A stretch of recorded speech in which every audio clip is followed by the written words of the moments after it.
And away we go. It is the Nightcap, brought to you by Galactic Fried Chicken right here on BearcatJournal.com. You know the drill. www.galacticfriedchicken.com. Download the app for Android, iPhone, everything Galactic. Use the app. They will deliver to your front door pretty much anywhere inside the 275 loop. Or get down to Dayton, Kentucky, Wednesday through Sunday. Get you some Galactic goodness. Tell them to pump it up. And save yourself 15% off of the order. Aaron, I finally got my Galactic fix today. There you go. It had been far too long. Life had gotten in the way of getting down there. And I had an event with Shane and his wife, some friends of theirs this afternoon at a place in Northern Kentucky that I would stab somebody for that backyard. Full outdoor kitchen, covered TV, fire pit, pool. They had a tree house. It was fantastic. So it was good to catch up with Shane. It had been a while since we had crossed paths, and I had some tendies and some Galactic sauce, and it was phenomenal. So good. He brought, because he was there, under the only condition that he not only brought tenders, but he brought her a special order of legs, and she ate them all by herself. Shocker. Let's get to it. Kind of a layup tonight. You love when these fall in your lap. We do. Easy show. Big 12 media poll is out. I did not. I got the invite to participate in this. I just don't. I'm not at a point yet where I feel like I know enough about everybody else. It's fair. Other than UCF and Houston. Like I could have submitted, but I just don't know that. I'm at a point where I'm like, okay, I feel confident about rankings, and I respect the Big 12, so I'm not going to have a hat to send into the Big 12 media poll. But go ahead. I get it. No, I mean, I feel the same way. I mean, we are bringing people on to different shows on our network from other platforms to tell us about their schools and their rivalries, because we don't understand, because we're new. We're the new kid here, and everybody's looking at us like sizing us up, but they know everybody else around them. It's like being the new kid at school, right? It is. It really is. There's a reason why when you go play dodgeball, everybody's like, I'll take one that looks like this kid, but isn't this kid, because we don't know. Right. We don't know about this kid. This kid you might end up the best kid in dodgeball, but nobody that was picking teams knew you. So, given that, here's an interesting point. UC was picked 13th. The only school picked below UC was West Virginia. West Virginia, I think it is widely believed that they'll probably be looking for a new coach midway through the season at some point. We talked about that when we did the West Virginia, kind of the team ticker West Virginia look ahead. Teamticker.com. There you go, right there. I know a lot of people were upset today. I don't necessarily it doesn't bother me, because Cincinnati lost their head coach. Yes. Cincinnati lost a lot of talent. The majority of the team. The majority, definitely the majority of the offense. This is a conference that has notoriously been dominated by offense. Have there been some windows where defense was had a comeuppance? Yes. But for the most part, offensive dominated conference, and a Cincinnati team that we have no idea. New quarterback, probably 4 new starting offensive linemen, a wide receiver group with 1 returning scholarship player, 2 tight ends that are now in the NFL. a running back room that we think is pretty talented, but is there like a workhorse? Is there a go-to a bell cow back? Like, question marks. They're like the entire offense is question marks. Yes. And I think it's fair to look at Cincinnati and go, we don't know. Now, I will say this. If Scott Satterfield isn't a better coach than Dana Holgorsen, then we got problems.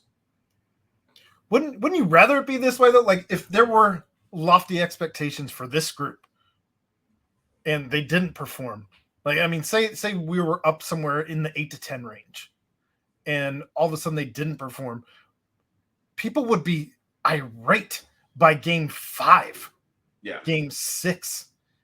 We're all very curious as to what this team is going to look like. What all of it looks like. I did a thing today at an Oklahoma radio station, and they were like, "So, what do you think?" And I'm like, "I don't know. I don't know. Like, until the lights go on and we get a look at what this team like really looks like against live competition, I don't know." Well, I mean, let's be real. You only know what you know, right? And right now, the vast majority of these guys, we know them in other systems. We know what they have done. That is no indication of what they're going to do in this new system with these new coaches and these new personnel around them. So we have no idea if Emory Jones is going to be able to channel what he was able to do at Florida and even in small doses, glimpses at Arizona State. We don't know that. Well, but at Florida, he ran some. He didn't run, but he ran. At Arizona State, the only time he was running was escaping pass rush. Like they weren't running him as a mobile quarterback. We don't know what we have. Right. And we don't know what his chemistry is going to be like with this receiver group. Xavier Henderson.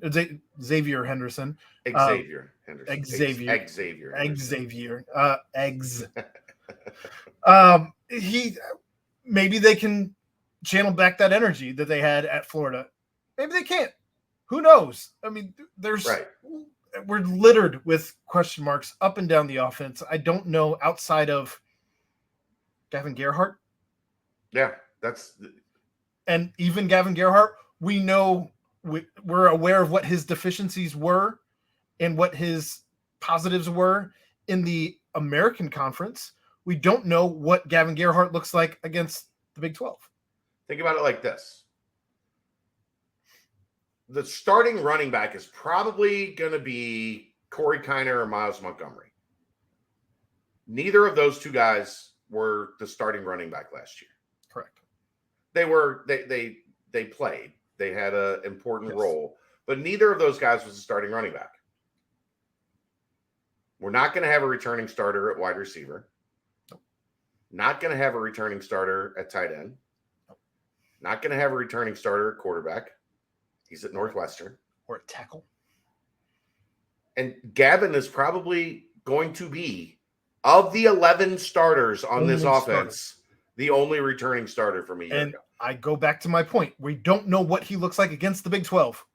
So if you're telling me people are skeptical, my response is, yeah. Me too. Right. Like, so I saw a lot of people upset. I saw a lot of people upset today. How dare 13? That's abhorrent. Here, I'm gonna bring it back up again just so we can look at it here. While you're bringing it up, I will just say this. Would you really feel better if they were like, okay, 11th? No. I'm more skeptical. I will say I'm more skeptical about putting UCF at 8 over Kansas, who had a pretty good season last year. I'm more skeptical. I think the question about Kansas is, will the quarterback be able to stay healthy? But he was the Big 12 Offensive Player of the Year preseason, Jalen Daniels. We'll see. I'm also skeptical about Houston being above West Virginia, if all things being honest. Like, if I'm West Virginia, they have every right to be, as fans, angry that they are below all of the new additions. Not one. They think their coach is going to be fired mid-season. But they also think that they're going to not be the worst team in conference. So I can understand West Virginia, the Mountaineers, being thoroughly upset. This feels good, by the way, getting to say these teams' names in competition. This is a lot more fun. Well, what was a lot more fun is just Cincinnati won. Everyone else out of a hat. Right. But you brought up a good point in the pre-show as we were kind of talking through this, and I want to get to that. We looked at the schedule, and you noticed something that stood out. Cincinnati doesn't play 4 of the top 5 teams in this poll. They don't play Texas. They don't play Kansas State. They don't play Texas Tech. They don't play TCU. Today's point, obviously Texas is back, all the way back. All the way back. All the way back. 41 first place votes. Number 1. All the way back. Yeah. They do have the most talented roster. Like, look, I don't you will not catch me arguing. I mean, you got remotely three 5-star receivers or something crazy. You got Quinn Ewers, and behind him you have Little Manning. Yeah, like they're low. Their offensive line is they finally have NFL prospects, which was the thing with Texas that's been wild, is how well they recruit, and they weren't sending anyone to the NFL. I mean, it's not like anyone would have ever given Texas the Texas bump on recruiting rankings or anything like that. No. Well, but I mean, they also still recruit better than anybody else in the state of Texas, which is maybe number 2, maybe number 3. I would still say number 2. I'm just saying, look, they dominate the state of Texas. Just saying. But they didn't develop, and that's why they stunk, and they didn't send guys to the NFL. Now it looks like they have the talent to, push back towards the top of the league. Cincinnati does play. We said they didn't play 4 of the top 5, but they play Oklahoma at home. Oklahoma, their first Big 12 game. Oklahoma being 3rd. They also play Baylor, Oklahoma State, UCF, Kansas, Iowa State, BYU. Yeah, they play everybody else. Everybody else, yes. Yeah, they play everybody else except 4 of the top 5. So, and the one you have is at home, so it's favorable. Do I expect Cincinnati to finish 13th in the Big 12? Because of that alone, I think it's fair to say it would be a disappointment if they finished right at the bottom. If one of the 2 worst teams, then all of the question marks came up with bad answers. Yeah, all bad answers. Yeah. The offense never got going, or what I'm more afraid of. Here's my biggest fear for this team. They have the defense to hang around, but they lose a bunch of games in the fourth quarter in a league where pretty much everybody, except Iowa State maybe, is designed to score, and they outscore Cincinnati in the fourth quarter, and Cincinnati loses a bunch of close games. That's my biggest concern. Houston might not be designed to score. Well, they're not a Big 12. Like, they're not. You get what I'm saying. They're not a returning, like, these Big 12 teams have built their identity on offense, is what I'm getting at. Houston's running on Red Bull vodka. It's fine. Yeah, he might be a Jaeger bomb by this point. He might have just skipped vodka and gone straight to Jaeger. He might just have skipped the Red Bull and gone straight to vodka. Or straight Jaeger. Like, forget the Jaeger bomb. He's just doing Jaeger. But you get my drift. It's like I worry that you're in a spot where you lose a bunch of close games just because you've got to continue to score, and we don't know if this team in the fourth quarter is going to be able to, put up a bunch of points on anybody. Now, obviously, we'll have this conversation at the end of the season, but it makes sense to ask you this question now. What would be a disappointment, a failure in your eyes right now? Where would they have to finish for it to be a failure of a season? 10 or low, 10 to 14. A failure. Disappointment. I got to see the games. Disappointment, I guess. Disappointment is a better, like, what I think they underperformed anywhere from 10 or 11 to 14. And a lot of that is because if this preseason poll holds true, I reserve the right to revisit if it's upside down and they played all the top teams, and the teams that we thought were the top teams, the teams that are in this poll as the top teams, finished in the middle towards the bottom. I don't expect that to happen, but I'm just saying. On a higher note, exceeding expectations, where does the floor start for exceeding expectations? Anything over 500. Making a bowl game. Yeah, get to 6-6, get to 7-5. I think that's I think 6-6 would. I think most of us would say that's expectations. I agree. Like it's 6-6. You're getting 2 games you should win in Miami and Eastern Kentucky. Yes. So get to. I don't think 4-6 is like crazy. You got Pitt on the road. No. If you win the 2. Okay, gotcha.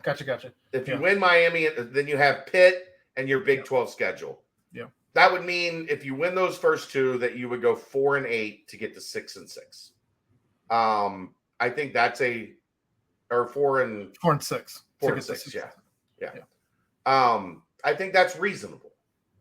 Like I don't think that's going out of the box. I think that's, hey, they won some of the close games. They lost more of the close games than they won, but they held their own and did well. What you can't see is hearkening back to like the end of the Tuberville era, the beginning of the Fickle era, where they were losing games 56-21.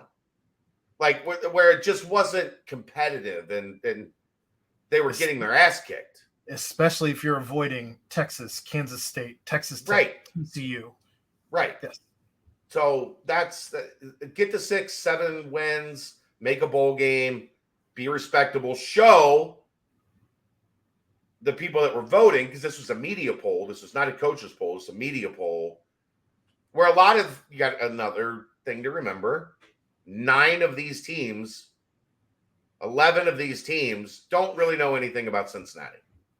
I had to add back in. Except they went to the CFP last year or 2 years ago. 2 years ago, yeah. And they lost their coach and half the team. Right. So I'm just not in a position to feel like outraged that that they were picked 13th, because if we knew what this team was, if this was Des Ridder and company going into the Big 12. Well, even like, let me ask you this. Luke Fickell is still the head coach. Mm-hmm. Where is this team slotted in the Big 12 preseason poll? With the recruiting class and the transfers that left and all of that. I would think above UCF. Yes. I would think that who's your quarterback? It would have been Ben Bryant, I would assume. I think that's probably fair to assume. I think you'd still have a question mark at quarterback due to the injury. So I think probably 7th. I think that's probably a safe place. 7th, 8th. I think 6 would be too high. Well, if they were 8th, then UCF would move down and everything would still maintain. No, well, I think they're getting a Gus Malzahn bump. Yeah, but UC would be getting a Luke Fickell bump. Correct, which I still think with Ben Bryant at helm and knowing that the injury was what it was, I still think with losing as much talent as you lost in the receiver room, especially, I think that you probably are looking 7 or 8. But who knows? If Fickell leaves, the entire wide receiver room doesn't leave. Yeah, but I guess at that point too, you'd potentially be bringing in some transfers. So I don't know. We'll never know what that team could have looked like, truthfully. Yeah, but if Luke Fickell's here, you get the benefit of the doubt. UC's not getting the benefit of the doubt with a new coach and a new conference and an entirely new offense. They're just not. Again, I'm going 7 or 8, but I'm still giving them above UCF, regardless of what that looks like.